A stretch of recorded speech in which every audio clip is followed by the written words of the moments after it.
Cable bridge పై పోలీసుల birthday వేడుకలు విచారణ చేపట్టిన ఉన్నతాధికారులు. హైదరాబాద్ కేబుల్ బ్రిడ్జ్ పై పోలీసు అధికారుల బర్త్డే వేడుకలు వివాదాస్పదమయ్యాయి. కేబుల్ బ్రిడ్జ్ పై చోటు చేసుకున్న ఘటనలను దృష్టిలో పెట్టుకుని దానిపై సెల్ఫీలు దిగడం, బర్త్డే వేడుకలను నిషేధిస్తూ గతంలో సైబరాబాద్ పోలీస్ కమిషనర్ ప్రత్యేక ఉత్తర్వులు జారీ చేసిన సంగతి తెలిసిందే.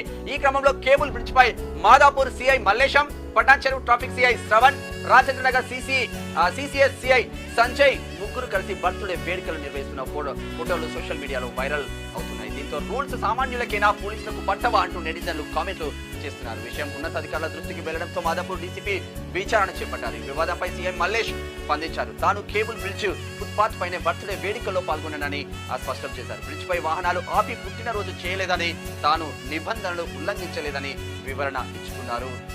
వాస్తవంగా ఓపెన్ గా మాట్లాడుకోవాలంటే ముగ్గురు ఆఫీసర్స్ కూడా నిక్కచ్చిగా వర్క్ చేసే ఆఫీసర్స్.